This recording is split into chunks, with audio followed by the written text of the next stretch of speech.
みんな、ミラノ、行ってきたのだ。行ってないです。ここはスタジオです。でも、気持ちは十分伝わりましたよ。細かいことはいいのだ。でも本当に、今回のミラノコルティナ冬季オリンピック、終わってみると、なんか胸がいっぱいになってるのだ。何なんだろう、この気持ち。それを、カムドン、と言うんですよ。韓国語で、つまり、感動、ですね。レターン先生っぽい。いいのだ。じゃあ今日は、ミラノコルティナ2026のすべてを、日本と韓国の視点から、一緒に振り返るのだ。2026年2月6日から22日まで、イタリアの2都市、ミラノとコルティナダンペッツォが、手を取り合って開催された、第25回冬季オリンピック、今大会の特徴から始めましょうか。そもそも、2都市、って珍しいよね。そうなんです。オリンピック史上初めて、2都市の地名を正式に表記した分散開催。ミラノは華やかなアーバンエネルギーを、コルティナは白銀のアルプスを担当しました。そして、今大会は、サステナブルオリンピック、として、設計されていたんです。サステナブル。エコってこと？簡単に言えばそうですね。既存の施設を最大限活用して、新しい箱を作りすぎない。移動手段もできる限り電動化。選手村にはソーラーパネル。競技場の照明は LED。という感じで、地球に優しい冬のお祭りを目指した大会でした。へえ、スポーツだけじゃなくて、未来への責任も競ってたんだね。かっこいいのだ。そしてもう一つ、約90の国と地域から2900人以上の選手が参加116の競技種目で、それぞれの世界一が決まりました。ミラノのアリーナで光のドラマが、コルティナの山々では雪上の女子誌が、同時進行で紡がれた17日間でした。ねえメタンなんかさ、メダルとか関係なく、全員に拍手したくなるんだよね。ずんだ餅のパワー全部込めて、拍手したいのだ。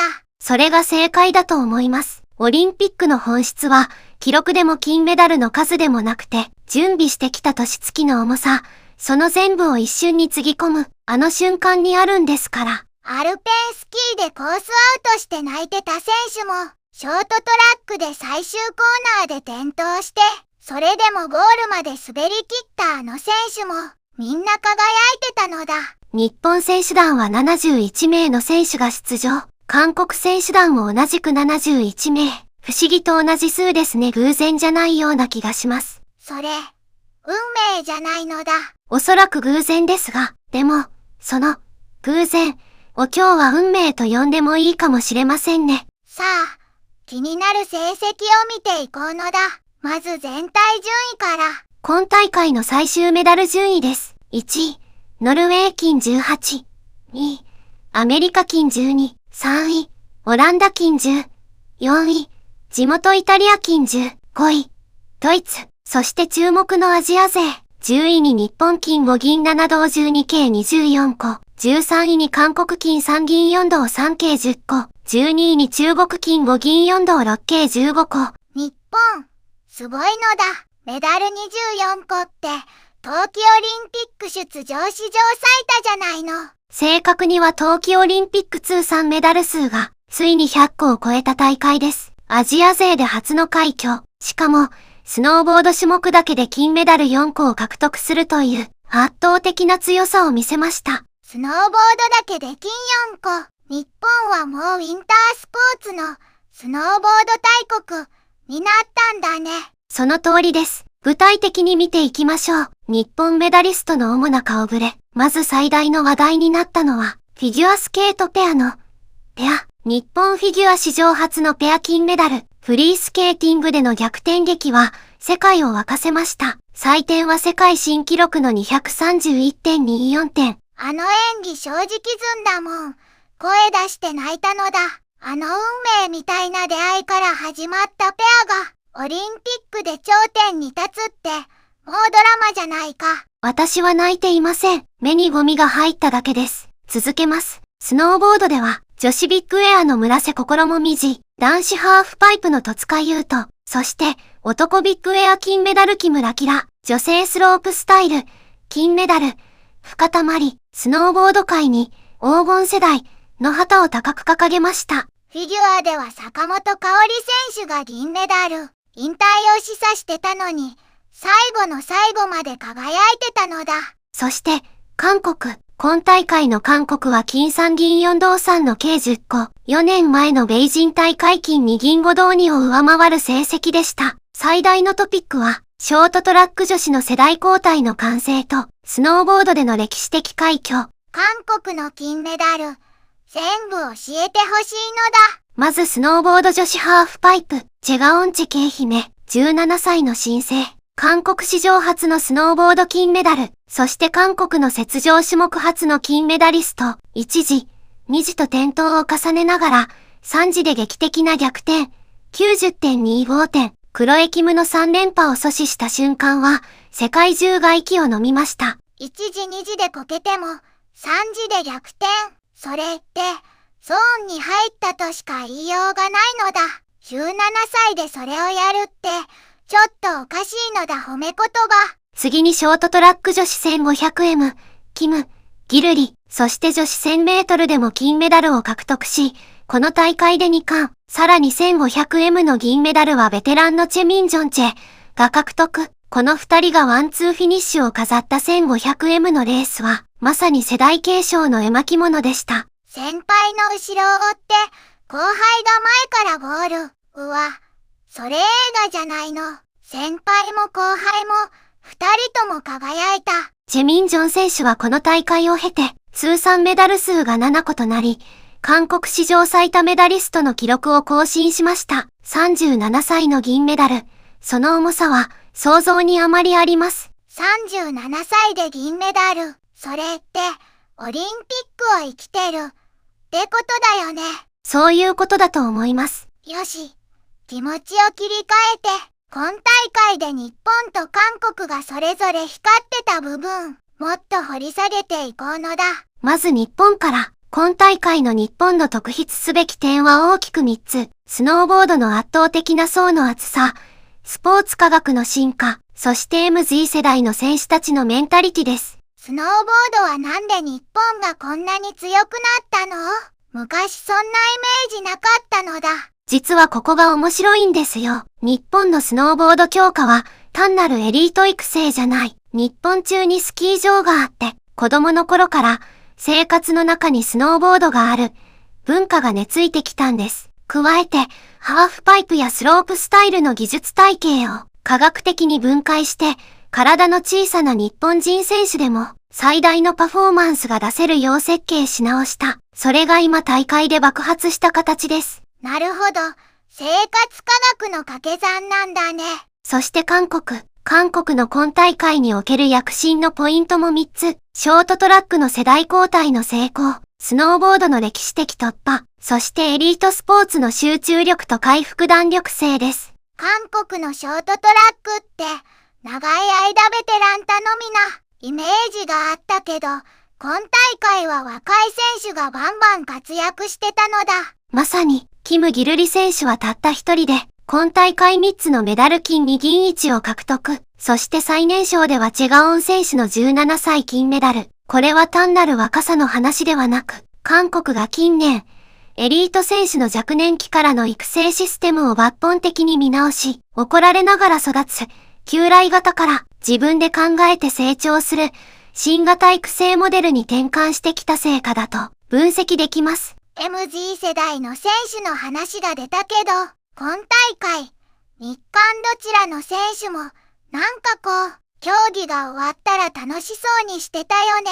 インスタに写真あげたり、他国の選手と仲良くしてたり。そこは今大会の象徴的な変化でした。かつてのオリンピックでは、競技が終わったらスクシャに直帰、他国選手との交流はほぼ禁止、というアスリート文化もあった。でも今の世代は、オリンピックはスポーツの祭典であり、青春の祭典でもある、という意識が強い。村瀬心椛選手が金メダルを取った後、他国の選手たちに胴上げされていたシーンは、国境を越えた、スポーツの喜び、そのものでした。それ、日本のニュースでも話題になったよね。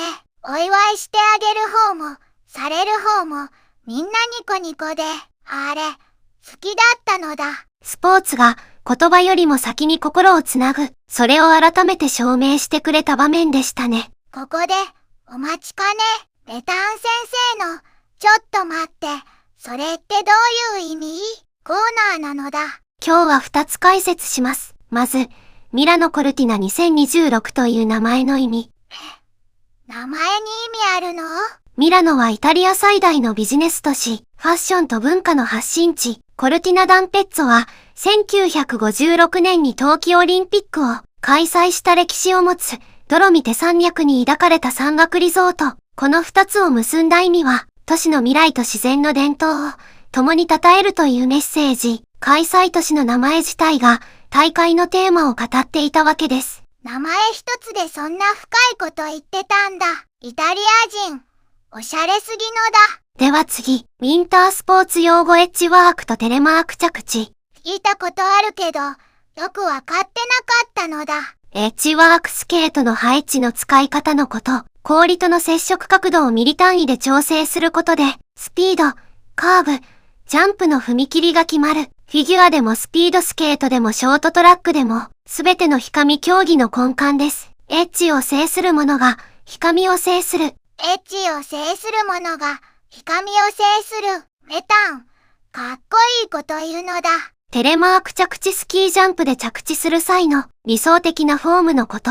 片膝を深く曲げ、両腕を広げ、スキー板の前後の間隔を保ちながらバランスをとる。あの独特のポーズです。これが決まると加点され、乱れると減点される。距離だけじゃなく美しさも採点されるのが、スキージャンプの奥深さですね。スポーツって、見れば見るほど奥深いのだ。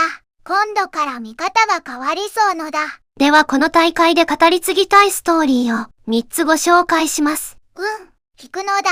第1の物語、ジェガオンの3秒の宇宙、17歳のジェガオン、スノーボード女子ハーフパイプ、1時、転倒、2時、また転倒、コーチが顔を覆った、観客が息を飲んだ、本人は雪の上で数秒、静止した、でも立ち上がった、3時の走行前、彼女が何を考えていたか、誰にもわからない。でも、その3秒のためにかけてきたすべての時間が、あのジャンプを作ったんだと思います。90.25 点、逆転金メダル、表彰台で泣きながら、次の瞬間に満面の笑顔になるあの表情が忘れられません。済んだもん。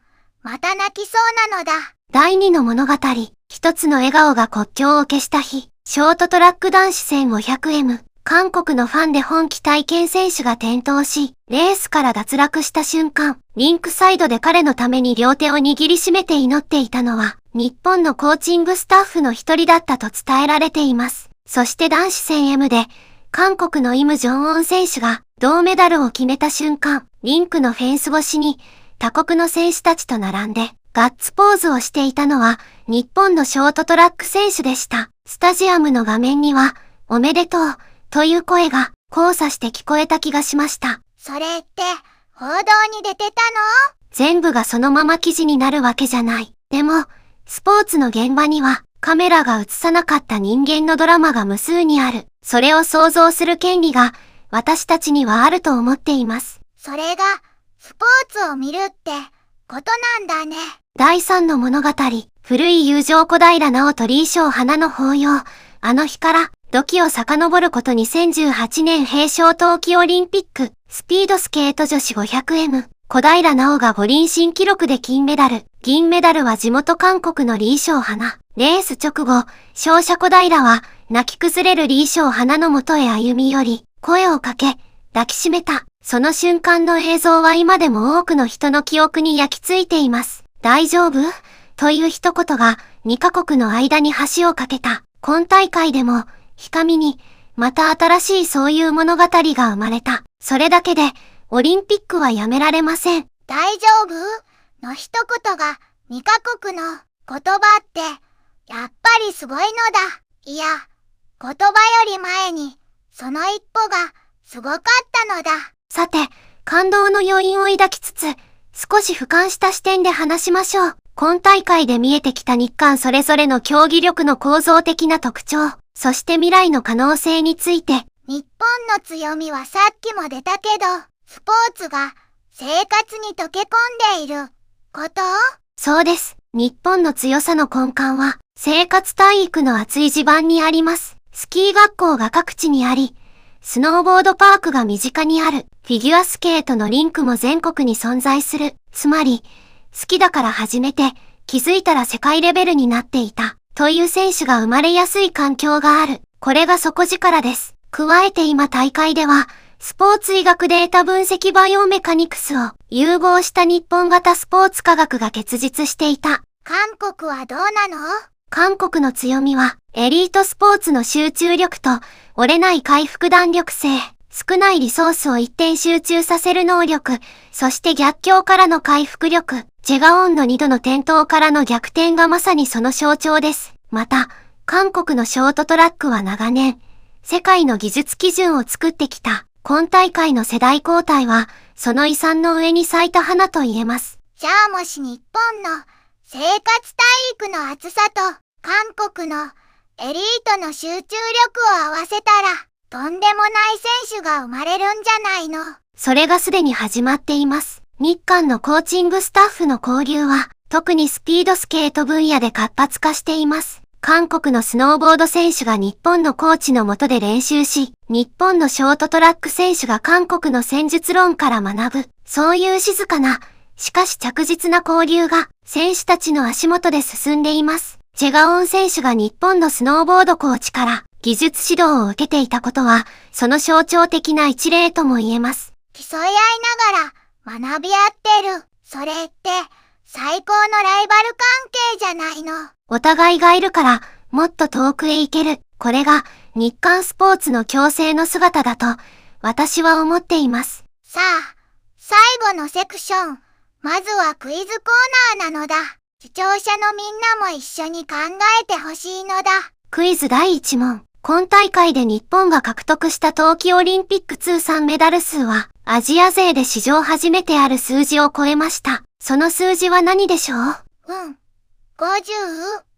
いや、もっと多い気がするのだ。100。正解は100個。アジア勢で初の冬季オリンピック通算100メダル。日本はこの大会で歴史に名を刻みました。ちなみに韓国の通算メダルは86個で、アジア3位。通算100個まで、あと14個です。大当たりなのだ。当たったの？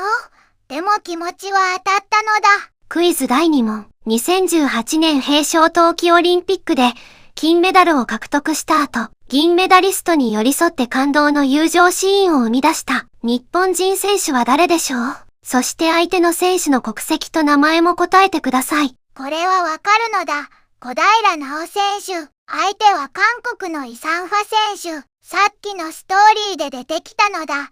ちゃんと聞いてたのだ。大正解。ちゃんと聞いていましたね。スポーツと歴史と人間、全部つながっています。次は海外の反応コーナーなのだ。SNS とか動画サイトで、今大会どんな反応があったか、教えてほしいのだ。では、ネット上でバズった反応を国別でご紹介しましょう。まず日本、スノーボードの金メダルラッシュと、ペアフィギュアの逆転劇で、SNS は文字通りお祭り状態に、日本最強、もうスノーボードは日本のものでしょう。泣いた、泣きすぎた、スタンバイ状態で見てた、というコメントが殺到。日本国内では、この大会を機にスノーボードキッズが急増したとの報道も出ています。スタンバイ状態、わかるのだ。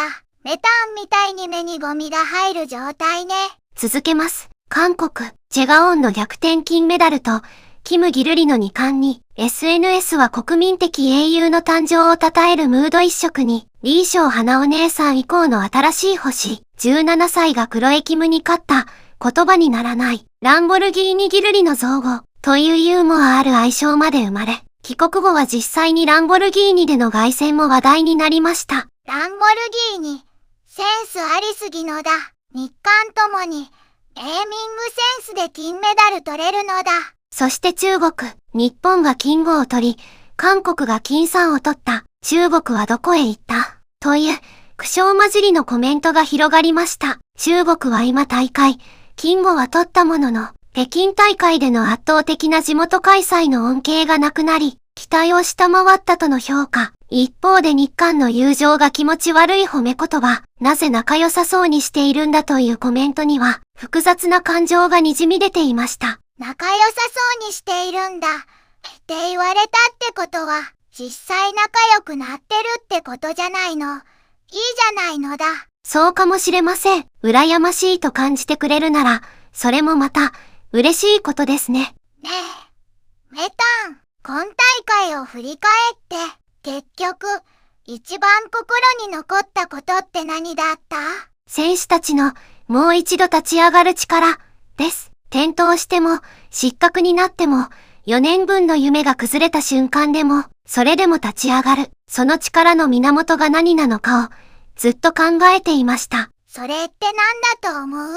福沢諭吉は、こう言っています。共に歩む者こそ、真の友であると、競争の中にありながら、互いの存在があるから、もっと遠くへ走れる。日本の選手が韓国の選手を見て奮い立ち、韓国の選手が日本の選手を見て限界を超えていく。その、ライバルという名の友情が、あの氷の上に立ち上がる力の源の一つだったんじゃないかと。チョン薬四先生も言ってたよ。서로의 마음을 헤아리는 것이 먼저라고.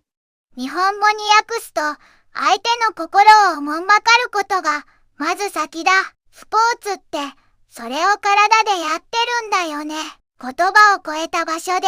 ミラノの雪は、溶けても消えません。あの17日間に生まれた感動は、選手の体に、観客の心に、そしてここでこうして語り合う私たちの言葉の中に、ずっと残り続けます。日本と韓国は、ひかみで敵として出会い、雪原でライバルとして競い、そして今、互いを映し合う鏡として、次の時代へと滑り出そうとしています。次の冬季オリンピックも、日韓どちらの選手も、笑顔で会えますように、澄んだ持ちパワーで応援するのだ。今日の動画、楽しんでいただけましたか？日韓両国の皆さん、そして世界のウィンタースポーツファンの皆さん、ミラノの雪の記憶を、一緒に大切にしていきましょう。また会えましょう。アンニョン。